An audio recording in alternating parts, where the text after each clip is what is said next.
Assalamualaikum warahmatullahi wabarakatuh. Perkenalkan, nama saya Ahmad Ataini Bras, NIM 202115020001 dari kelas Arsitektur A atau 01. Pada kesempatan kali ini, saya ingin menjelaskan 3 materi, yaitu yang pertama, 7 paradigma dalam berteori arsitektur.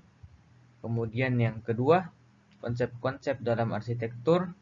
Dan yang ketiga, analogi pada teori arsitektur. Oke, pertama saya akan menjelaskan tentang 7 paradigma dalam berteori arsitektur. Paradigma yang pertama adalah paradigma mitos dan kosmologi. Paradigma mitologi dan kosmologi adalah paradigma yang berhubungan dengan agama atau kepercayaan atau kosmos atau alam semesta. Sesuai dengan penjelasan Romo Mangunwijaya, kebanyakan dari arsitektur tradisional atau arsitektur pada zaman prasejarah didesain berdasarkan kepercayaan kepada Tuhan atau pencipta atau pemimpin ataupun dewa-dewa, juga berdasarkan alam semesta dengan alasan-alasan seperti untuk keselamatan atau ritual adat, agama, maupun kepercayaan, ataupun untuk alasan menghormati atau menyelaraskan diri dengan alam.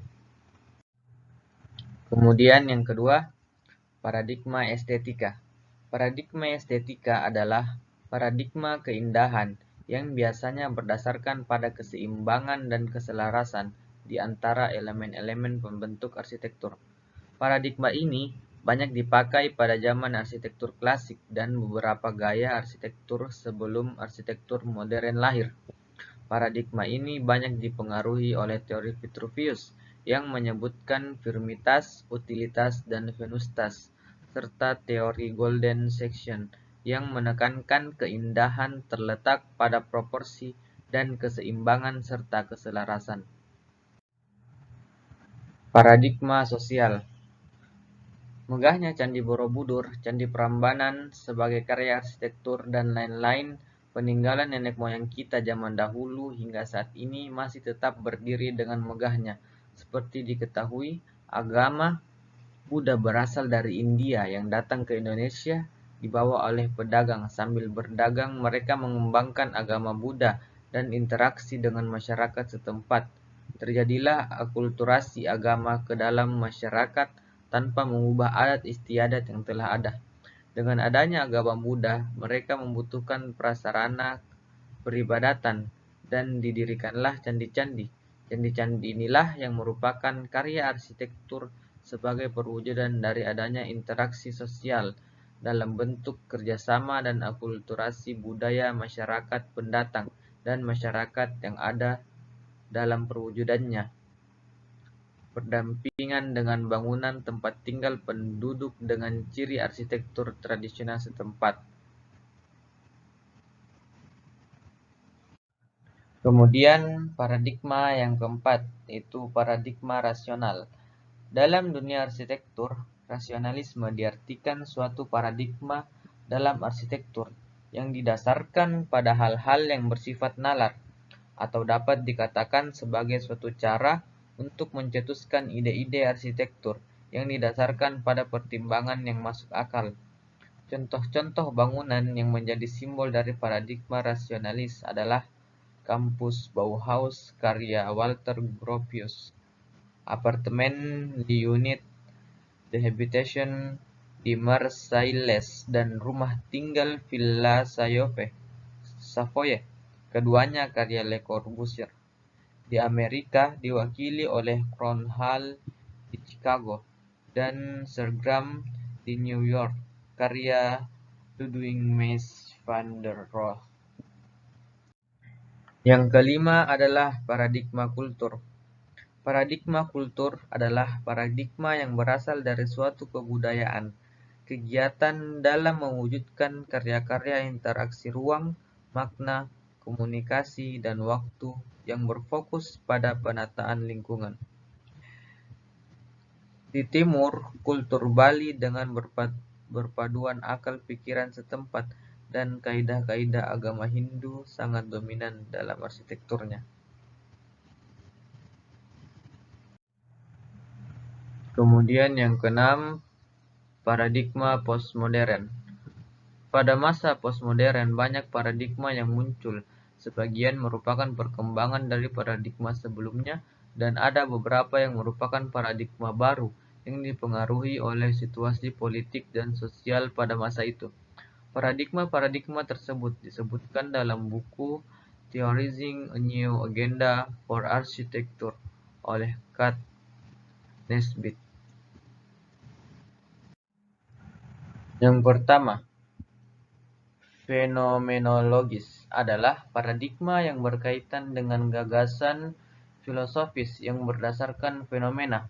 Yang kedua, aesthetic of the sublime adalah paradigma yang menganggap bahwa arsitektur memiliki keindahan sebagai norma atau syarat. Fedler, arsitektur yang berfungsi dengan baik dan indah adalah arsitektur yang sempurna.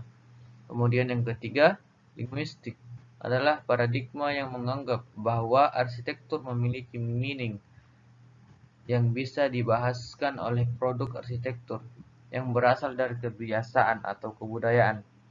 Yang keempat, Marxisme adalah paradigma yang fokusnya adalah pada hubungan konflik kepentingan dan keinginan antar kelas sosial dengan arsitektur.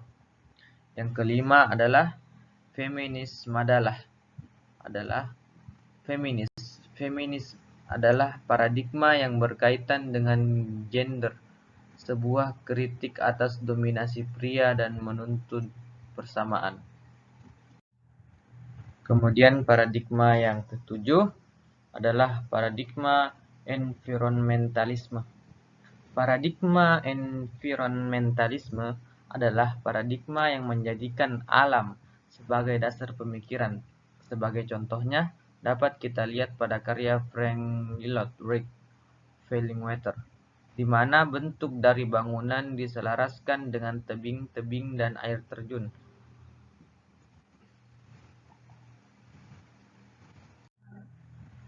Sudah sejak lama, para teoritisi yang berpengaruh pada arsitektur menghadirkan pandangan dan konsep-konsep tentang pentingnya menghadirkan kondisi lingkungan yang sehat dan nyaman sebagai tujuan di dalam perencanaan arsitektur.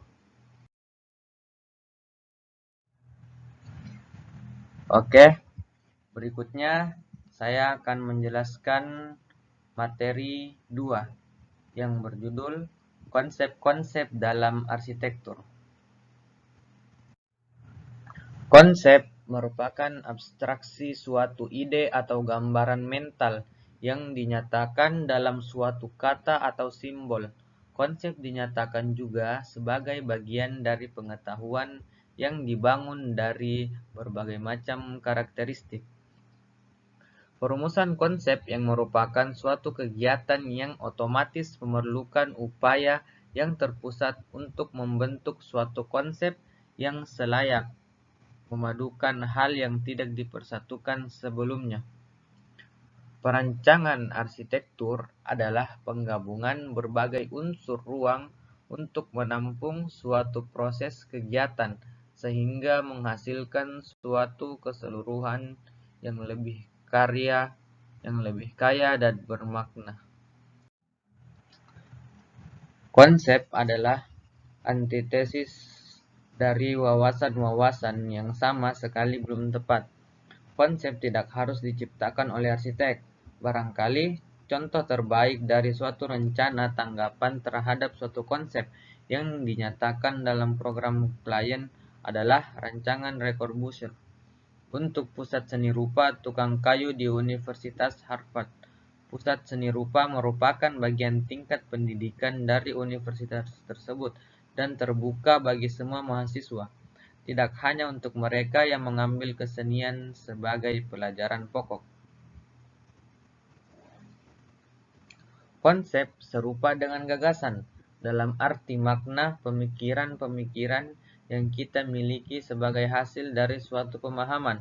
Bedanya, suatu konsep yang memiliki konsep khusus, merupakan pemikiran mengenai cara beberapa unsur atau dapat digabungkan ke dalam satu hal saja. Arsitektur, suatu konsep, juga bagaimana berbagai aspek persyaratan untuk suatu bangunan dapat dipersatukan dalam suatu pemikiran-pemikiran yang dapat mempengaruhi ranah dan konfigurasinya. Gagasan. Gagasan adalah pemikiran nyata yang spesifik yang kita miliki sebagai hasil pemahaman, pengertian, atau pengamatan. Dalam arsitektur, kita memiliki gagasan tentang banyak hal, termasuk cara mengarahkan letak rumah, penempatan dapur, cara terbaik untuk memanfaatkan ventilasi alam, yaitu konservasi energi, pentingnya bahan-bahan yang tahan lama, peraliban antara bentuk-bentuk, cara terbaik untuk membuat urutan ruang, dan sebagainya. Gagasan arsitektur adalah konsep yang telah disederhanakan menjadi arsitektonis formal, seperti siang hari, ruang, urutan ruang, integrasi struktur dan bentuk, dan penampakan atau seating dalam bentuk alam. Masing-masing dapat mempengaruhi rancangan umum suatu bangunan. Soal arsitek spesifik lalu digunakan sebagai dasar untuk keputusan peran yang berikutnya. Wawasan. Wawasan mirip sekali dengan keadaan kecuali adanya konotasi kesembarang. Wawasan adalah gagasan yang tidak penting atau sepele yang terbukti kebenarannya, atau sepele bila diuji gagasan-gagasan ia, namun selalu terdapat kemungkinan bahwa ada suatu dasar kebenar yang penting yang tersembunyi bahkan dalam setiap ucapan yang belum pernah. Skenario. Skenario pada arsitektur adalah sesuatu hal yang mengikat semua faktor dan gagasan penting yang mempengaruhi konsep di belakang rancangan mereka, dan juga sering memberikan esai singkat pada manajemennya. Suatu pemahaman tentang hubungan hierarkis antara wawasan, gagasan konsep, dan senario konseptual menjadi landasan untuk mengembangkan suatu proses guna melahirkan konsep-konsep yang tepat untuk bangunan. Urutannya disusun demikian: wawasan, konsep, dan skenario, intinya dan kedalaman pemikirannya. Selanjutnya saya akan menjelaskan materi ketiga yang berjudul analogi pada teori arsitektur. Analogi. Analogi adalah persamaan atau penyesuaian antara dua benda atau hal yang berlainan. Menurut Keith J. Holyoak dan Paul Taggart dalam Zarzar, analogi dapat digunakan dengan bermacam cara. Salah satunya adalah sebagai alat komunikasi seseorang di dalam mengekspresikan pemikirannya secara tidak langsung. Analogi adalah satu pendekatan bentuk yang digunakan dalam desain arsitektur.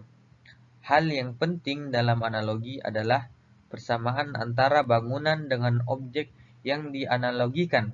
Persamaan di sini bukan berarti benar-benar serupa dengan objek dan hanya diperbesar ukurannya saja, tetapi yang dimaksudkan adalah persamaan berupa pesan yang disampaikan. Teori. Teori adalah ungkapan umum apakah arsitektur itu, tujuan yang dicapai, dan bagaimana cara terbaik untuk merancang. Sebagian besar perancangan arsitektural merupakan kegiatan merumuskan daripada kegiatan menganalisis dengan memadukan bermacam ragam unsur dalam cara-cara dan keadaan-keadaan baru, sehingga hasilnya tidak semuanya dapat diramalkan. Teori dalam arsitektur mengemukakan arah, tapi tidak dapat menjamin hasilnya. Dalam menganjurkan cara-cara khusus untuk memandang arsitektur, para ahli teori seringkali mendasarkan diri pada analogi. Dalam arsitektur, analogi terbagi menjadi 9 bagian, yaitu analogi matematik, analogi biologis, analogi romantik, analogi linguistik, analogi mekanik, analogi pemecah masalah, analogi adoptis, analogi bahasa pola, dan analogi dramaturgi. Yang pertama, analogi matematik. Beberapa ahli teori menganggap bahwa bangunan-bangunan yang dirancang dengan bentuk-bentuk murni, ilmu hitung, dan geometri seperti golden section akan sesuai dengan tatanan alam semesta dan merupakan bentuk paling indah. Analogi matematis adalah analogi yang berdasarkan pada ilmu hitung dan geometri dalam pengambilan keputusan dalam arsitektur. Unit d'habitation Perancis adalah salah satu contoh dari analogi matematik. Yang kedua, analogi biologis. Analogi biologis adalah analogi yang berdasarkan pada pemahaman dan pertimbangan biologis. Analogi ini menghasilkan dua bentuk teori arsitektur atau bentuk arsitektur, yaitu organik dan biomorfik. Bentuk organik bersifat sangat umum dan memusatkan perhatian pada hubungan antar bagian bangunan atau antara bangunan dan ronanya. Sedangkan bentuk biomorfik bersifat lebih khusus dan memusatkan perhatian pada proses pertumbuhan dan kemampuan pergerakan yang berkaitan dengan organisme. Salah satu contoh dari analogi biologis adalah Fallingwaterhouse, Amerika Serikat. Yang ketiga, analogi romantik. Analogi romantik merupakan kaidah-kaidah yang pernah ada, diurai dalam bentuk berbeda, masih berkiblat pada masa lalu, masih ada nilai-nilai, misal kolom Romawi dibuat berbentuk lain. Salah satu contoh dari analogi romantik adalah Cincinnati Contemporary Art Center. Yang keempat adalah analogi linguistik. Analogi linguistik memandang bahwa bangunan dimaksudkan untuk menyampaikan informasi kepada para pengamat dengan salah satu dari tiga cara, yaitu yang pertama, model tata bahasa, yang kedua, model ekspresionis, dan yang ketiga, model semiotik. Salah satu contoh dari analogi linguistik adalah Terminal Dulles International Airport di Amerika Serikat. Kemudian yang kelima, analogi mekanik. Analogi mekanik adalah analogi yang menekankan pada mekanisme atau bekerjanya sebuah sistem. Yang menjadi perhatian adalah mekanisme yang ada di arsitektur, mekanisme gaya, pendayagunaan ruang ke ruang lain, mekanisme struktur, wujud, dan fungsi. Villa Savoye merupakan salah satu contoh dari analogi mekanik. Yang keenam adalah analogi pemecah masalah. Analogi ini sering disebut sebagai pendekatan rasionalis, logis, sistematik, atau parametrik terhadap perancangan arsitektur. Mode pemecah masalah beranggapan bahwa kebutuhan-kebutuhan lingkungan merupakan masalah yang dapat diselesaikan melalui analisis yang seksama, dan prosedur-prosedur khusus dirumuskan untuk itu. Jesolo Megica merupakan salah satu contoh dari analogi pemecah masalah. Yang ketujuh, analogi adocis. Analogi adocis dimaksudkan untuk menggapai kebutuhan langsung dengan cara menggunakan bahan-bahan yang mudah diperoleh dan tanpa mengarah ke suatu tujuan atau cita-cita. Pedoman apa saja dapat dipakai untuk mengukur rancangan tersebut. Misalnya, rumah adat Honai yang berada di Papua. Kemudian yang kedelapan adalah analogi bahasa pola. Pendekatan tipologis atau pola menganggap bahwa hubungan lingkungan perilaku dapat dipandang dalam pengertian satuan-satuan yang digabungkan untuk membangun sebuah bangunan atau suatu rona kota. Salah satu contoh dari analogi bahasa pola adalah Evelyn Grange Academy di London. Kemudian yang terakhir atau yang ke-9 adalah analogi dramaturgi. Dalam analogi dramaturgi, arsitek bertindak seperti dalang yang mengatur aksi dan menunjangnya. Lingkungan buatan dapat dianggap sebagai sebuah panggung pentas. Manusia memainkan peran, dan bangunan-bangunan menjadi panggung perlengkapan yang menunjang pentas. Arsitek dapat menyebabkan orang bergerak ke suatu arah atau arah lain dengan memberikan petunjuk-petunjuk visual. Salah satu contoh dari analogi dramaturgi adalah London Aquatics Center. Demikianlah tadi 3 materi yang dapat saya jelaskan. Kurang dan lebihnya mohon dimaafkan. Assalamualaikum warahmatullahi wabarakatuh.